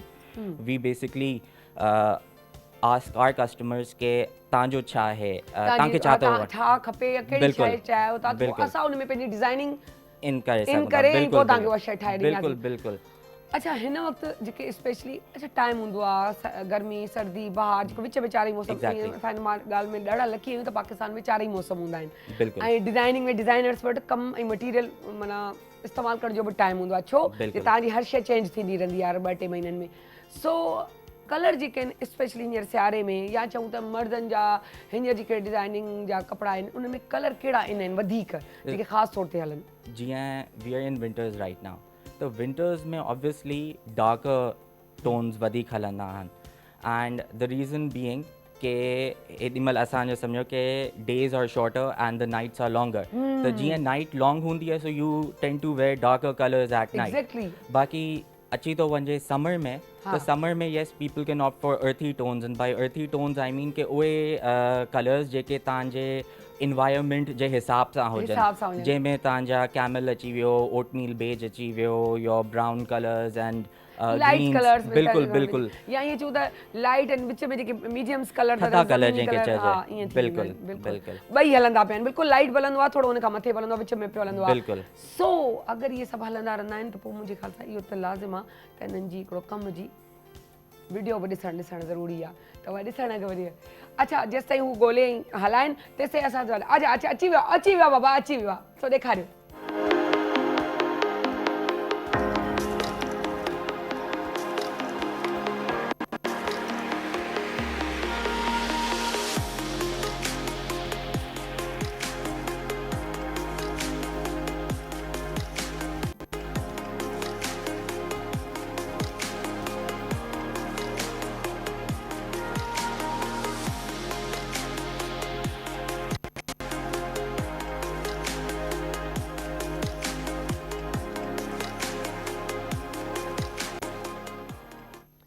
Wow, ज़बरदस्त, माशाल्लाह, ॾाढो ज़बरदस्त स्टाइल ऐं तरीक़ो तव्हां ॾिसी वरितो त तव्हांखे अंदाज़ो थियो त माशाल्लाह हिन जो कमु कहिड़ो आहे ऐं कहिड़े हिसाब जो आहे. त एतिरो अंदाज़ो त थींदो आहे, पाइण वारे खे इहो आहे जो अंदाज़ो हूंदो आहे.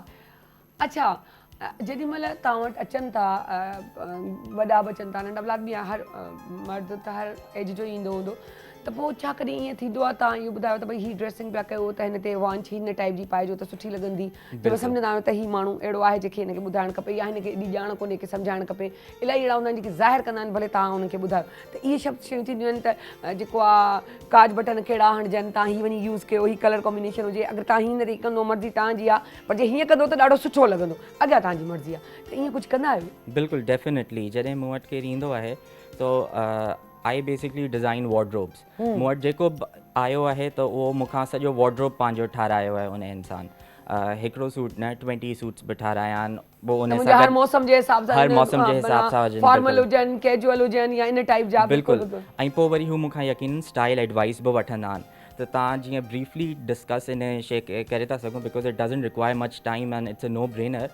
छा आहे कि छो जो करे आउं सूट्स में थो डील कयां एंड दैट्स माई एक्सपर्टीज़. त सूट सां गॾु तव्हां ॾिठो हूंदो पीपल वॉचिस ते था अचो, because watch is a very necessary accessory. Exactly मुझे हाँ जी. त अच्छा ये आहिनि या जेके ब्रेसलेट आहिनि, अंगूठियूं आहिनि, बट पाइनि था, चेन्स पाइनि था. जी बिल्कुलु बिल्कुलु. छा आहे कि अ suit is a formal attire. हिकिड़ो फॉर्मल अटायर आहे सूट, त उन सां वॉच पाइण जा कुझु रूल्स आहिनि बेसिकली. ऐं असां हिते अनफॉर्चुनेटली माण्हुनि खे उहे अनस्पोकन रूल्स जेके न एतिरा उन्हनि जे बारे में इल्मु न आहे. उहो छा आहे कि सूट सां गॾु you basically need to wear a dress watch.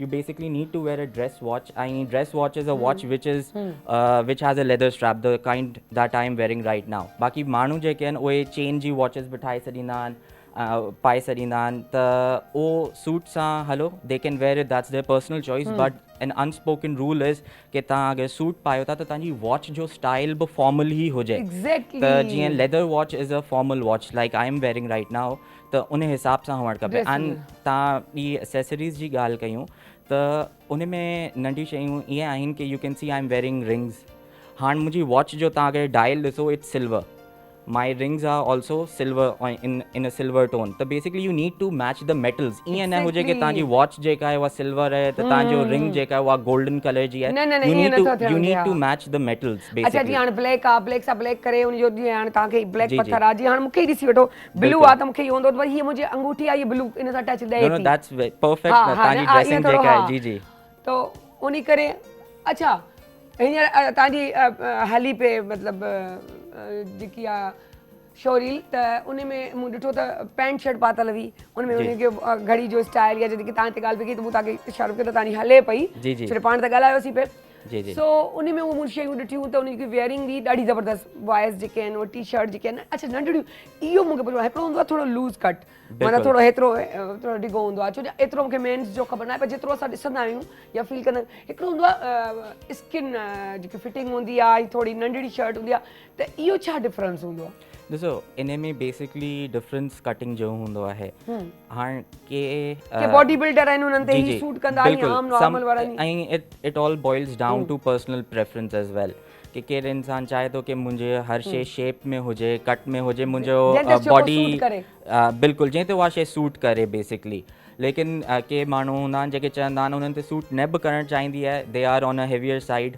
Weight जे हिसाब सां but they also like that so it's completely up to them if they're feeling comfortable in wearing it it's okay there is no harm in that तो वो basically cut में shape ॾिनो वञिबो आहे ऐं तव्हां शर्ट्स जे हवाले सां ॻाल्हि कई त उन हद ताईं it's not that complicated you just give a shape from the chest area down to the waist and that's just simple बाक़ी के जीअं पुराणे ज़माने जा उहो त हिकिड़ो लूज़ कट हूंदो बिल्कुलु स्ट्रेट उन में सभु एडजस्ट थींदो उन में सभु एडजस्ट थी पर हर दौर जो हिकिड़ो फैशन हूंदो आहे स्टाइल हूंदो आहे तरीक़ो हूंदो आहे हर दौर में ई सुठो लॻंदो आहे सो हिन दौर जो अञा लेटेस्ट आहे अचण वारे दौर जो अञा लेटेस्ट थी वेंदो फैक्ट आहे अच्छा हिकिड़ी शइ ॿी सैफ खां पुछणी आहे छा अहिड़ा रीज़नेबल आहिनि ड्रेसिस त को आम नॉर्मल माण्हू बि तव्हांजी शॉप ते चढ़ी सघे ॾिसो इहो सवाल बि again it's a very valid question चाहे कि आउं थोरो पंहिंजे कम जे हवाले सां तव्हांखे ॿुधायां ऐं पोइ वरी प्राइज़िस ते तव्हां जेको उन टच कयूं कि why is what is why is it that way न त ॾिसो हर शइ हथ जी ठहियलु हूंदी आहे ऐं 110 खां 120 कलाक जीअं तव्हां मैंशन कयो त इहे लॻे थो ऐं जेके fabrics and they themselves are very expensive and imported fabrics and sub and from countries like England and Italy त इहे सभु शयूं जेके आहिनि इहे कॉस्ट में यकीनन इंक्रीज़ कनि थियूं त सब स्टैंडर्ड प्रोडक्ट यकीनन उहो मूंखे कोन्हे ॾियणो ऑब्वियसली स्पीकिंग त स्टिल जेको आहे if you compare my suits and the suits that are available over there त मुंहिंजा जेके सूट्स आउं ठाहियां पियो you will be getting those for 3,000 to 4,000 pounds in the UK and you can convert that amount त उहो लखनि में थो थी वञे त मुंहिंजा सूट्स जा I believe I am charging very reasonable बाक़ी हाणे तव्हां ॾिसो कि हर शइ इलाही एक्सेसिबल ईअं थी वई आहे कि मैन्युफैक्चरिंग इंडस्ट्रियलाइज़ इलाही थी वियो आहे सूट बि इलाही कमर्शलाइज़ थी वियो हिकिड़ी फैक्ट्री जेको आहे 20,000 हज़ार सूट बि कढे थी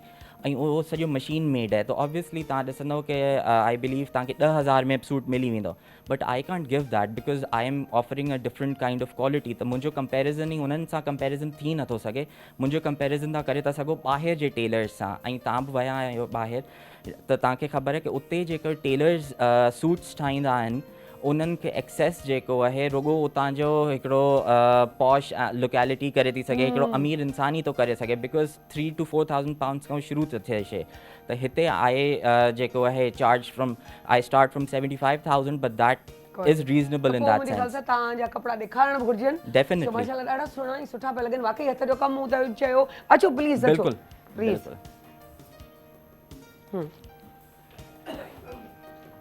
जी बेसिकली हाणे हेल्प लाइ तव्हां भले सॾे वटि वञो प्लीज़ हाणे तव्हां अॻे ॾिसंदव तव्हां ही जेको तव्हां हिते थींदो जी जी ओके सर अच्छा ठीकु आहे ही जेको आहे हाणे इटालियन फैब्रिक में आहे this is Vitale Barberis Canonico this is the oldest mill that has started तव्हां भले थोरो सिंधी में ॿुधायो त असांजा व्यूअर्स इलाही त आहिनि ही जेको आहे सम्झो कि जेका जंहिं कंपनी जो फैब्रिक आहे हा, हा। इटालियन कंपनी आहे उहा 1663 में उहा कंपनी एस्टैब्लिश थी मतिलबु it's a very old brand Old brand। हाणे तव्हां मुंहिंजी स्टिचिंग ॾिसंदव त ही हा, सॼो no हिकिड़ो doubt। कैनविस सूट ठहियल आहे Okay, बेसिकली okay। इन में हर शइ ही तव्हां ॾिसंदव कि हथ सां रोकी वई आहे सॼो जेको स्ट्रक्चर हिते जैकेट ते वञणो आहे बिल्कुलु स्ट्रक्चर जी पे तव्हां ॾिसंदव कि ही जेको आहे सॼी ॾिसो। कैनविस स्टिचिंग आहे हिन जे अंदरि ॾिसो न किथे केतिरो बि cute आहे।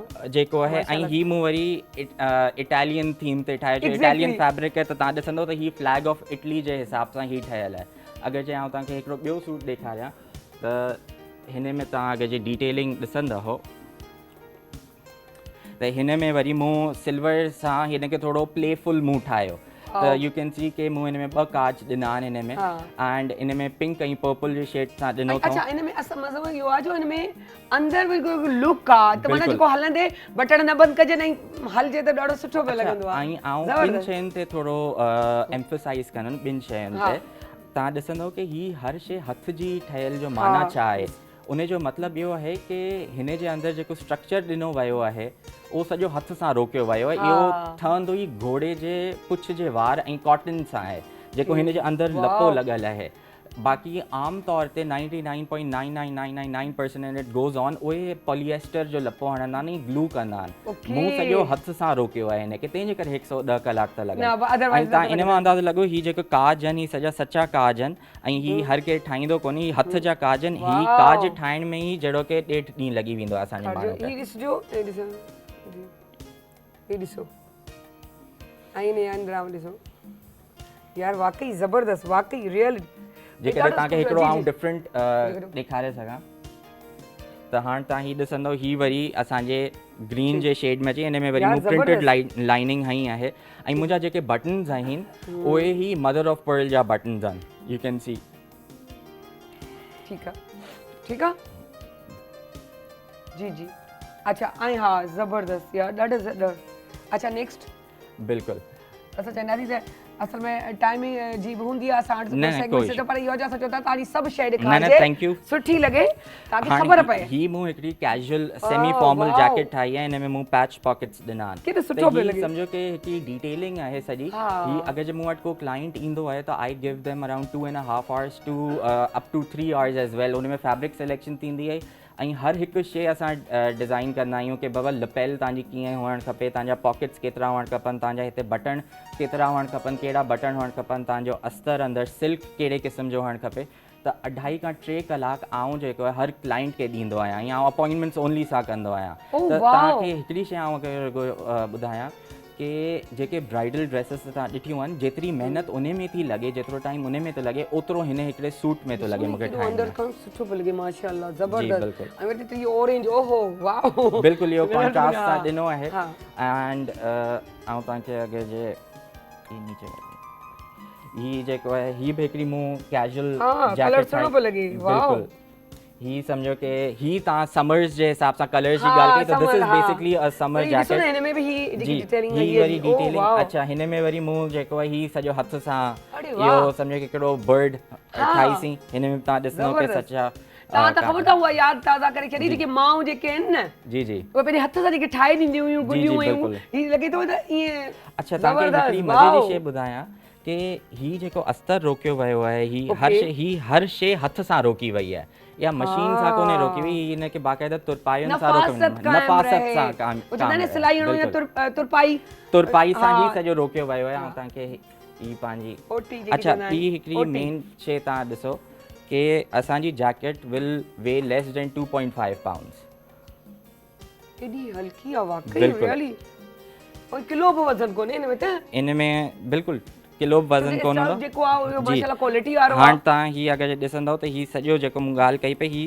तुरपायुनि सां रोकी वई आहे ही तव्हां सॼो ॾिसो त it takes a lot of time to do this oh wow बिल्कुलु ऐं असांजो ही असांजो कॉलर असांजो फेल्ड हर शइ जेको मटीरियल कहिड़ो आहे ही जेको आहे this is basically wool and silk material आहे वुल ऐं सिल्क बिल्कुलु हिन में वुल एंड जेको आहे रेशम आम जा त मिलंदो ई कोन्हे न बिल्कुलु ही रुगो तव्हांखे ब्रांडेड इटालियन फैब्रिक्स में या ब्रिटिश फैब्रिक्स में British मिले में। ही सॼो हथ सां रोकियो आहे so it takes a lot of time हुन सॼो सामान तव्हां घुराईंदा आहियो बिल्कुलु ऐं पाणी घुराईंदा आहियां ऐं बटन्स इवन उहे बि मुंहिंजा मदर ऑफ पर्ल या बुल हॉर्न मतिलबु काउ हॉर्न या बुल हॉर्न या कंहिं हुन सां लॻंदा आहिनि हाणे दिस अगेन ही हिकिड़ो ब्रिटिश फैब्रिक आहे अच्छा शलवार कमीज़ ते असां कोट जेके छोकिरनि जी। खे ॾिसूं था त जेके असांजा छोकिरा वेयर कंदा आहिनि उहे कहिड़े क़िस्म जा हूंदा आहिनि ॾिसो ही त हर ही केरु जेके wear थो आहिनि करे। ही हर हुन ते थी सघे थो आराम शलवार कमीज़ ते बि ऐं जीन्स ऐं टी शर्ट ते बि इलाही अमूमन पाए छॾींदा आहिनि डेफिनेटली है न? अच्छा हाणे तव्हां शलवार कमीज़ ते टच कयो ही तव्हां सम्झो शलवार कमीज़ ते पाए सघो था ऑफ ओके कोर्स अच्छा हलो पाण हिन जी था ॻाल्हि कयूं जी, जी। त हिन ते शलवार कमीज़ जो कलर कहिड़ो हुजणु खपे हिन ते you can wear white with this वाह and again you can wear a lighter tone अञा छोकी ही light डार्कर आहे। जैकेट आहे त हिन ते तव्हां अगरि जे लाइट जंहिंखे चइजो पिस्ता ग्रीन कलर पाए Wow. था it will complement two piece आहिनि। ही जीअं टू पीस सूट आहिनि Nice हाणे तव्हां यार, ही हिन colour ॾिसंदव combination nice. बिल्कुलु ॾिसो। हाणे it takes a lot of time to make this specially and designing में एतिरो टाइम लॻी वेंदो आहे तव्हां ॾिसंदो की ही मूं सॉटन जो सिल्क आयो आहे ही वुड जा बटन्स आहिनि Oh, wow. हिन में ऐं हिन में सम्झो की ही सॼो अंदरां खां silk is also Nice. Imported in itself ही silk Nice. Is basically cupro and rayon हा। त ही सभु every material is in itself there is सोचो नथिंग त लोकल तव्हां इन पंहिंजे दिस बाबा सां गॾु आया जो असांखे ख़बर जी, पई जी। त तव्हां माशाल्लाह बिल्कुलु एॾा सुठा टैलेंटेड आहियो ऐं मज़े जी ॻाल्हि आहे अच्छा ॿियो को आहे अञा आहे जी काफ़ी आहिनि अञा त इहा आख़िरी आहे त ठीकु आहे इहा असां आख़िरी बि ॾेखारे ई छॾियूं लास्ट वारो आहे ठीकु ओ बिल्कुलु। वाओ हाणे ही त उहा लाइनिंग में हो ई चेक ते आहे वाओ बिल्कुलु ही चेक में आहे दिस ऐं इज़ हिन में बेसिकली पर- कॉल्ड प्रिंस ऑफ वेल्स ओ वाओ जे हिन पैटर्न जो नालो आहे हाणे तव्हां ॾिसंदो ही जेको आहे हा। पर्ल जा बटन्स आहिनि के लाइट एंड डार्क जो ऐं वरी अंदरि फ्लावर्स ई बिल्कुलु। ऐं इहो बि सुठो लॻंदो चलो करते प्लीज़ बिल्कुलु, yes. ॾाढा ज़बरदस्त ऐं ॾाढो सुठो लॻो मतिलबु रियली तव्हां शलवार कमीज़ ते टच कयो हा। त तव्हांखे हिकु शइ ॿुधायां मुंहिंजी shalwar kameez even and my shirts they are also handmade मुंहिंजे हिकिड़ी शलवार कमीज़ ठाहिण में 3 ॾींहं लॻंदा आहिनि असांखे छो जे करे उन में असां हथ जा काज विझंदा आहियूं उन में असां अच्छा जी, जी। डिज़ाइनर केरु वञणु चाहे त उनखे टिप्स छा ॾींदो त कीअं अचे छा हिकिड़ो त तव्हां पंहिंजो ॿुधाए बि छॾियो त किथे जी। तव्हांजी आहे शॉप ॾिसो मुंहिंजी शॉप हींअर मूं रिसेंटली ओपन कई आहे लेन 6 ज़मज़मा कमर्शियल में ठीकु आहे। DHA में डिफेंस इन कराची कहिड़े नाले सां आहे छा आहे HOM हाउस ऑफ मोनार्की जे नाले सां आहे मुंहिंजी शॉप ठीकु त या लेन 6 में लोकेटेड आहे एनीवन कैन कम एंड तव्हांजो नंबर हुजे त तव्हां भले स्क्रीन ते ॿुधाए सघो था तव्हांखे जी जेको- बिल्कुलु U can contact me on this number 0320 2546 436 तव्हां इन नंबर ते मूंसां वरी repeat कजो। 0320 2546 436 ज़बरदस्त मूंखे ॾाढी जी, ख़ुशी जी। थी ॾाढा ज़बरदस्त Thank you. ऐं थैंक यू सो मच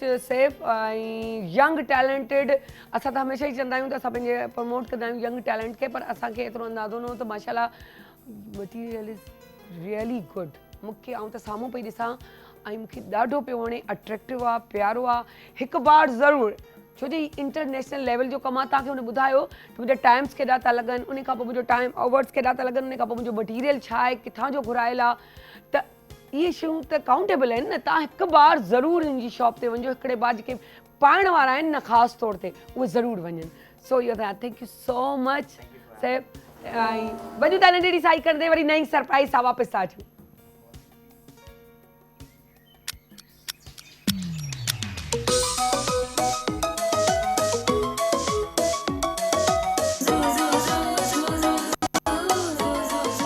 जॾहिं सिज थो घुरे त गुलड़ा टिड़न था जॾहिं सिज थो घुरे त गुलड़ा टिड़न था सुबुह जा नवा रंग ॾाढा वणनि था सुबुह जा नवा रंग ॾाढा वणनि था सुबुह जा नवा रंग ॾाढा वणनि था morning PTV national morning PTV national morning PTV national morning PTV national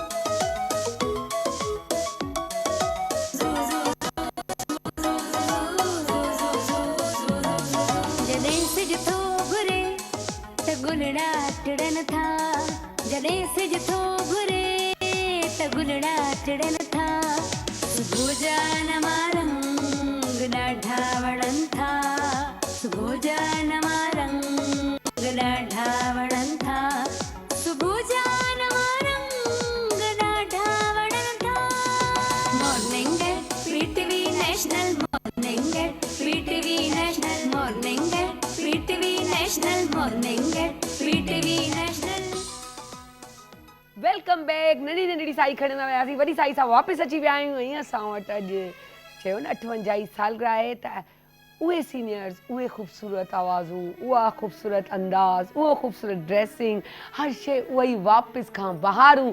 सो हिकु बहार अॼु असांजे बि स्टूडियो या असांजे बि ड्राइंग रूम में मौजूदु आहे, जेकी ॾाढी प्यारी होस्ट, एक्टर, सिंगर, सुठी नेचर ऐं वॾी ॻाल्हि त डॉक्टर बि सुठी। सो डॉक्टर हुमा मीर असां वटि मौजूदु आहे। अस्सलाम वालेकुम हुमा, कीअं आहियो? सलाम। सिंधी सम्झ में ईंदी आहे न हुमा?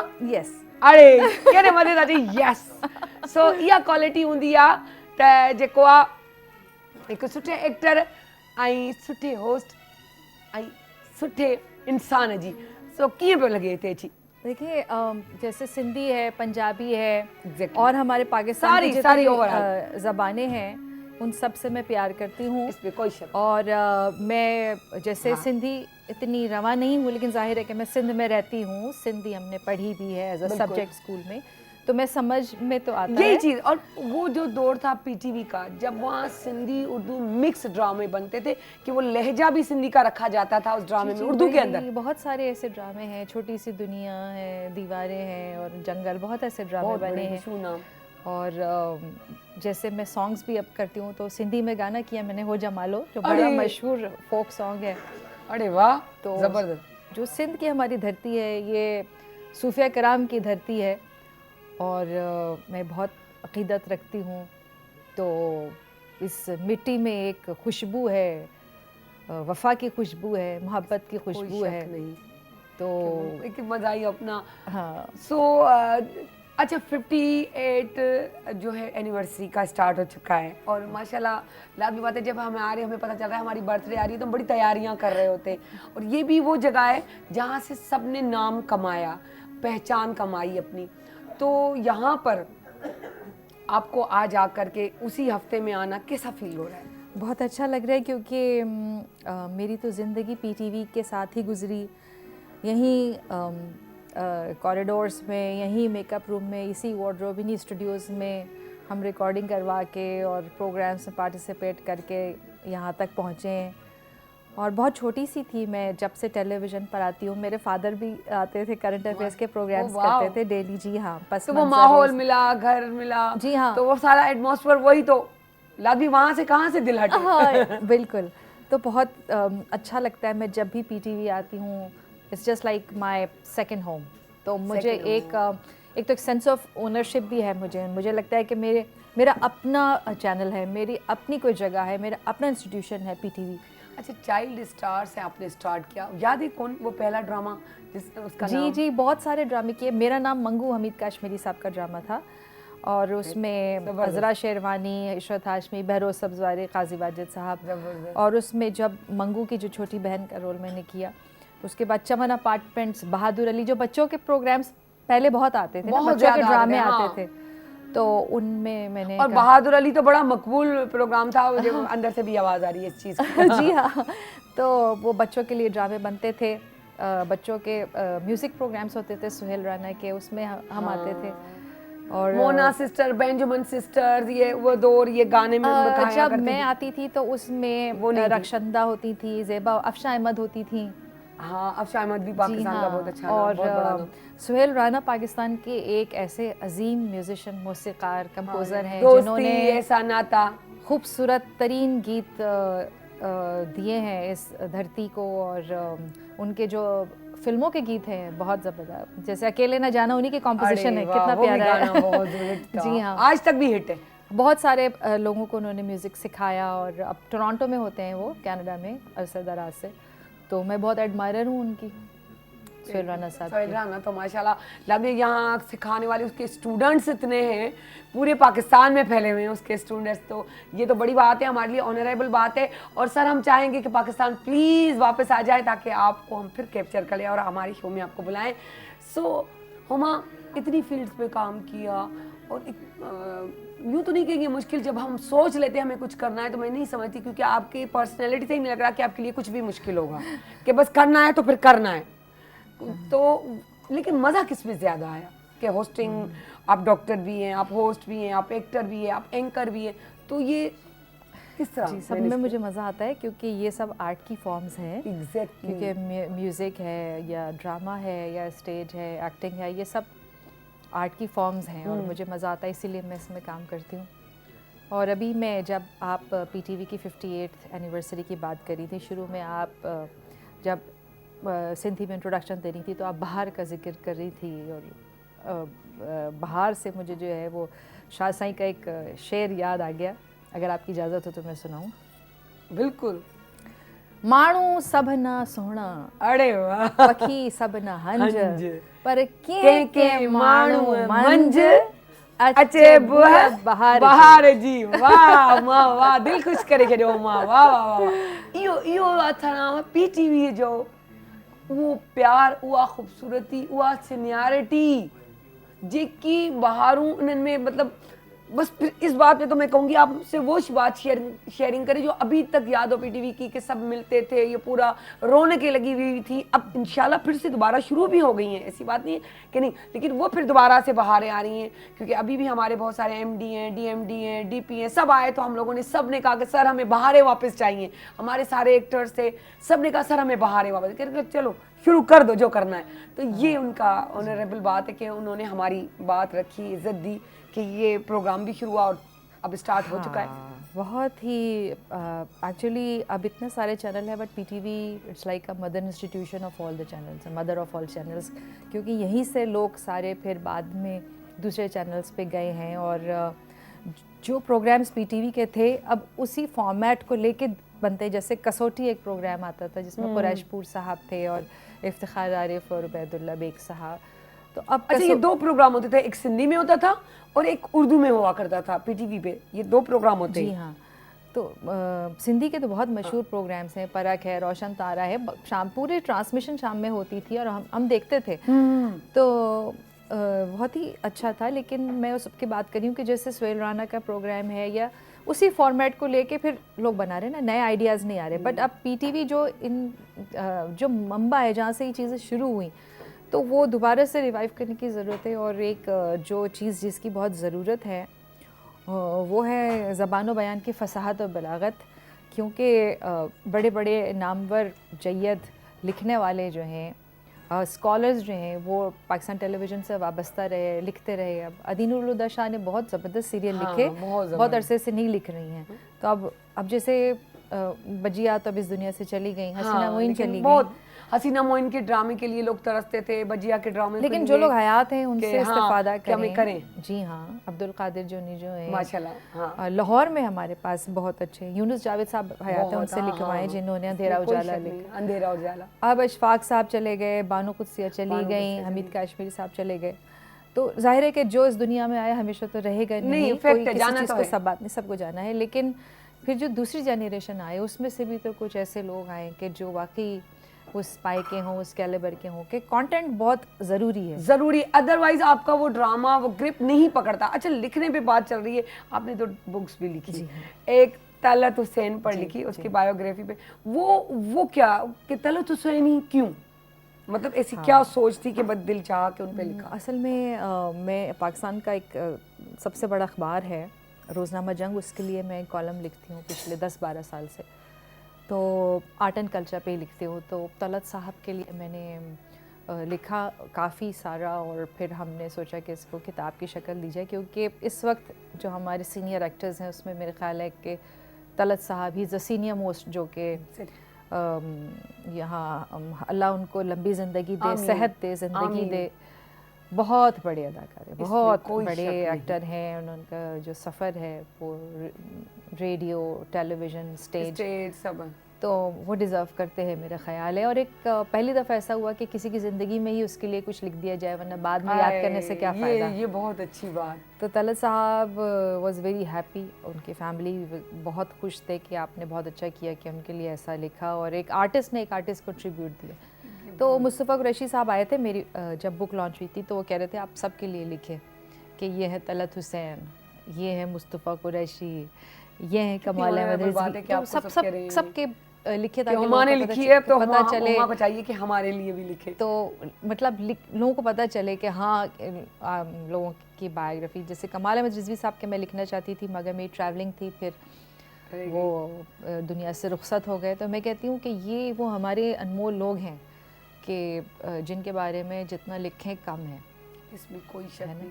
अच्छा, स्टार्ट में ड्रामा किया, काफ़ी अरसा किया, फिर बीच पे एक गैप आ गया, फिर बैक हुई। अब वो ड्रामा और आज का ड्रामा क्या डिफरेंस? बहुत फ़र्क है, और मौज़ूआत का फ़र्क है, और स्टाइल का फ़र्क है। नए बहुत सारे लिखने वाले आ गए हैं, नए डायरेक्टर्स आ गए हैं, नए एक्टर्स हैं, जो कि खुश आइंद बात है। और इसे मैं एक हवा के ताज़ा झोंके का नाम दूंगी कि पाकिस्तान का जो ड्रामा है वो दुनिया भर में माना जाता है, उसको लोग कहते हैं कि लोग पाकिस्तान का देखते ड्रामा हैं बहुत शौक अच्छा से। है। और चूँकि अब बहुत सारे एंटरटेनमेंट के चैनल्स हैं और वो 24 आवर्स हैं, तो बहुत ज़्यादा ड्रामे बन रहे हैं। एंटरटेनमेंट इंडस्ट्री हमारी बहुत ब्लूम कर रही है। क्वांटिटी बढ़ गई, क्वालिटी कम हो गई है बाहर।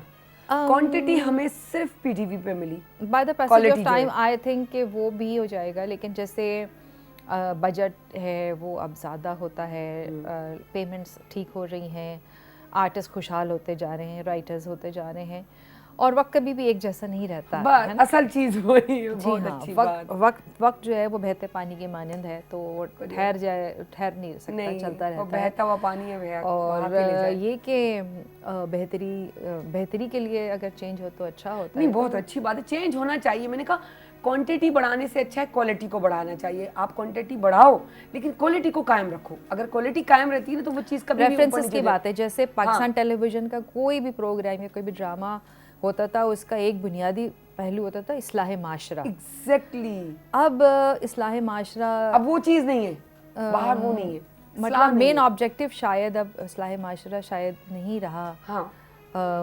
प्रायोरिटीज़ जो है ना वो चेंज हो गई। वो होना चाहिए कि इससे हमारे माशरे पे क्या असर पड़ता है, हमारा बाहर क्या असर पड़ता है। हम हर चीज़ खोल के बैठ जाते हैं, हमें खोलना चाहिए।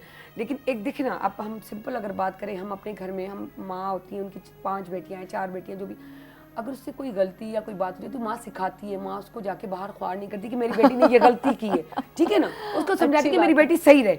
ये जो हमारा स्टेट है, यहाँ हमारे जो चैनल्स है वो भी हमें रिप्रेजेंट करते हैं बाहर।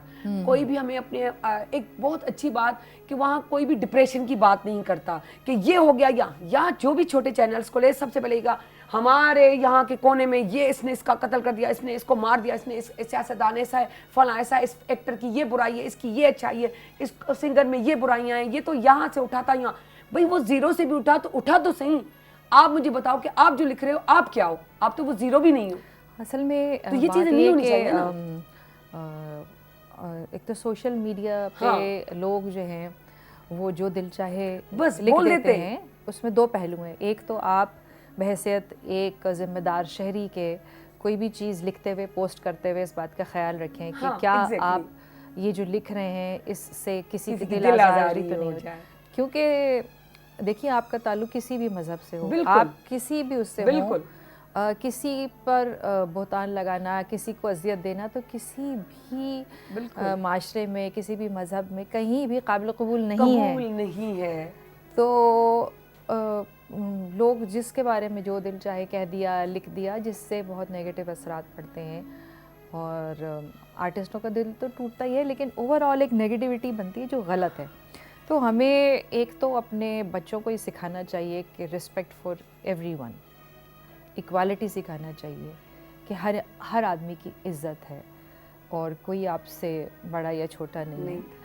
तो अच्छा हुमा, माशाल्लाह इतनी फिट फाट ज़बरदस्त, खुद को इतना मेंटेन करके रखना, और लाजमी फील्ड हमारी ऐसी है। एक तो ये चीज़ हमारे लिए बहुत ज़रूरी होता है कि हम जिस फील्ड में, तो फिर नज़र आएंगे, जो नज़र आएगा शो और बिज़नेस, तो पहले शो होगा तो बिजनेस होगा ना, तो वो वाली बात हो जाती है कि माशाल्लाह इतना अपने डाइट्स को वो किस तरह करती है? वह खुश रहना चाहिए, आए हर चीज़ का इलाज हो खुश खाने रहना। पीने में कोई एहतियात या एक्सरसाइज वगैरह?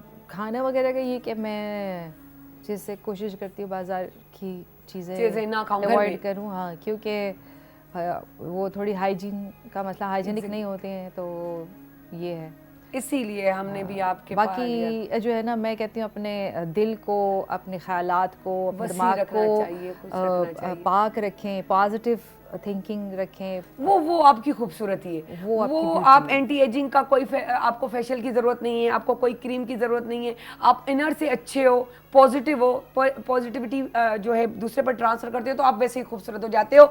अब जैसे हमारी जैसे ये देखें खाने की भी बात हो गई, खूबसूरती की बात होगी, तो आज तो वाकई बहुत खूबसूरत लग रही है। आज बड़े बालों का स्टाइल चेंज किया हुआ है, वो दूसरा तरह बड़ी प्यारी, और कलर भी थोड़ा बहुत लिपस्टिक का डार्क लगाया है, क्या प्यारी लग रही है। हमेशा मुझे जलने के मौके दे देती हैं। कोई हिकिड़े दफ़ा ॾे त ॻाल्हि सम्झ में अचे, माई त बाबा चए थी त न सारा तो कहता साणो ई साणो आहे। साण चवंदी आहे बाबा तूं इन खे यार घटि रखंदा कयो, मेकअप वेकअप घटि कंदा कयो, तो ही सुहिणी लॻा यार, होस्ट आहियां। है हुमा, होस्ट हूँ यार, देखो यार कैसे आप मेरा- भी बहुत प्यारी लग रही है, आए, वो thank भी you, वो तो आए। मुझे मेकअप रूम में मिली थी, है ना, बहुत अच्छी है हमारी आबिदा, शेफ है आबिदा। की आयो आबिदा? बिल्कुल ठीक हुमा ला छा चवंदो, हुमा खे बि ॾिसंदा आहियो ड्रामा इन्हनि होस्टिंग? खे हेठ मेकअप रूम में ॾिसी मुंहिंजो मुलाक़ात। दिलि ख़ुशि थी वई। ऐं हे केरु इन्हनि खे न ॿुधाए सुञाणींदो ॿुधाए तूं मतिलबु। ॿुधाए मेकअप रूम में तूं हिन सां मिली ईंदी ऐं हिते पहिरीं वेठी हूंदी आहीं, तूं मूंखे साड़ साड़ अञा साड़। त मतिलबु वाक़ई असांजा हे लिविंग लेजेंड्स आहिनि, इन्हीअ में जंहिंखां कोई शक न। अचण वारा जेके बि आर्टिस्ट आहिनि उन्हनि खे सिखणु खपे।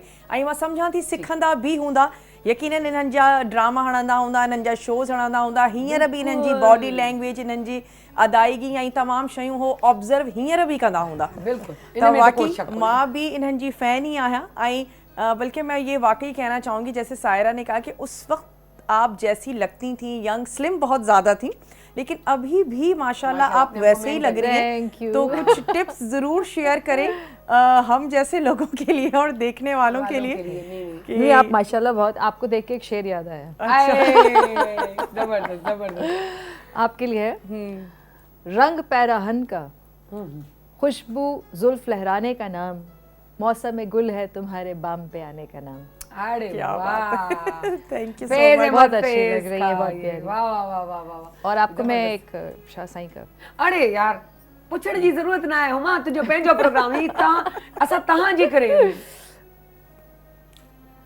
अव्वल अला अलीम आला आलम जो धणी, आहा, कादिर पंहिंजी कुदरत सी कायम आहे क़दीम, वाली वाहिद वहदहू राज़िक़ रब रहीम, सौ सारा है सच्चो धणी चय हमद हकीम, करे पाण करीम जोड़ो जोड़ जहान जे। अरे वाह, जोड़ो जोन जहान जे, वाकई ज़बरदस्त ज़बरदस्त, ॾाढी ख़ुशी यार। सिंधी मतलब शायरी ते पेॾो उबूर, ओहो यार इतने तो थोड़ी तलफ़्फ़ुज़ की गलती माफ़ कीजिएगा। नहीं वो तो लगी, लेकिन मेन चीज़ ये होती है आपका प्यार, आपका देखिए ना, मतलब आप हमारे, आपको पता है कि रीजनल है कि उसमें आई हैं वो भी सिंधी में, और उसके बाद आपका ज़ौक़ भी पता चल रहा है कि आपका ज़ौक़ क्या है, आपने किस शायरी को सिलेक्ट किया है। हाँ, और मैं गई थी पिछले साल भिटशा, आए आए है और मैं बहुत अक़ीदतमंद हूँ शाह साईं की भी, और लाल शहबाज लाल कलंद। शहबाज कलंदर। हाँ, मैं पिछले साल मुझे मौका मिला था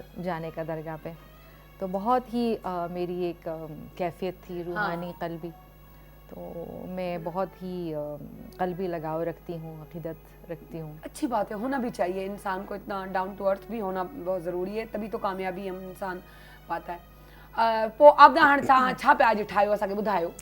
अॼु असां ओरियो मिल्कशेक था ठाहियूं, ॾाढी Okay. क्विक ऐं ईज़ी असांजी रेसिपी आहे। ऐं हे जेका असां पटाटनि जा कबाब, इन्हनि खे माण्हू पटाटनि जा शामी बि चयो वञिबो आहे। हे असांजी अम्मा जी रेसिपी आहे, असां तमामु घणी पसंदि कंदा आहियूं, त सोचियो अॼु तव्हां सां शेयर कई वञे।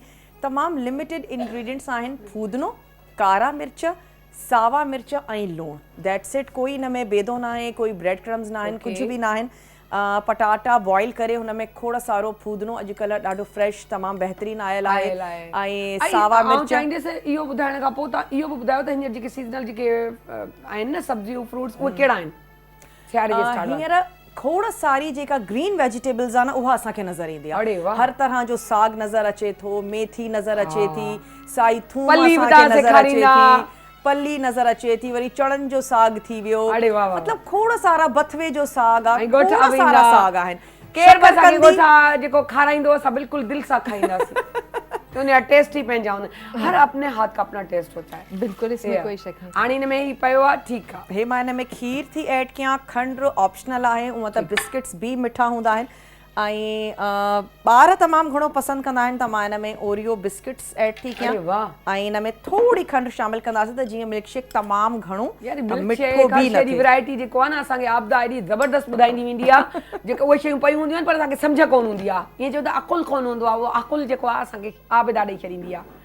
इहे चवंदा आहिनि शेफ हिनखे ईअं मां मिक्स कंदमि ऐं सर्व कंदासीं ऐं हींअर जेका शकरकंदी आहे चॉकलेट न, बिस्किट जेके विझे थी बिल्कुलु इन खां अलावा तव्हां के ॿिया बि विझी सघो था जेके जंहिंजो फ्लेवर तव्हांखे सुठो लॻंदो हुजे त मोस्टली कुकीज़ ऐं शेक्स सुठा वेंदा आहिनि ऐं हींअर त कुकीज़ जो फ्लेवर आइसक्रीम्स में ऐं तमामु शयुनि में माण्हू पसंदि था कनि त हिनखे ब्लेंड था करे वठो करे वठो। हाणे इन में थोरो हूंदो आहे न पीसेस उहे वात खे लॻंदा आहिनि जीअं चीकूअ जे में लॻंदा आहिनि त ॾाढो मज़ो ईंदो आहे है न क्रंच क्रंच। जी हाँ जी। बसि हिन जी हिकिड़ी टिप इहा आहे त हिनखे जीअं ई तव्हां ब्लेंड कयो त सर्व फौरन कयो जेकॾहिं हे देरि थी वेंदी त उहे बिस्किट्स नरम थींदा वेंदा फौरन सर्व कंदव न त उहो क्रंचीनेस ईंदी पोइ तमामु मज़ेदार खणी अचो ऐं पाण जी कचहरी कयूं। सही आहे ज़बरदस्त ज़बरदस्त। ऐं हा हुमा सिंगिंग सां दिलचस्पी ऐं हींअर मूं तव्हांजी रिहर्सल ॾिठी पे नो डाउट त VIP मूंखे आवाज़ ॾाढी वणी यार इहो एॾो मतिलबु सभु एॾा मल्टी टैलेंटेड हुयो ख़ुदा जो कसम तव्हां मल्टी टैलेंट। मूंखे जंहिं महिल चवंदो हुमा बि ॻाईंदी मूं चयो हा कानो बि ॻाईंदी हुअमि मां चई हा यार ज़बरदस्त ज़बरदस्त। छा था ॿुधायो असांखे?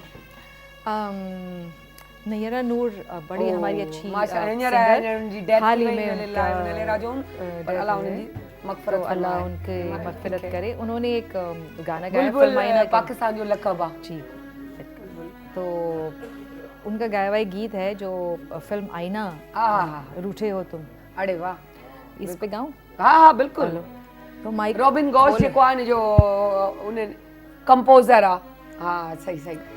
ये माइक खोलें तो मैं गाऊंगी। माइक ऑन है भाई थोड़ो ॿुधाइजो असांखे ताकि असां गानो ॻायूं। हाँ सो जी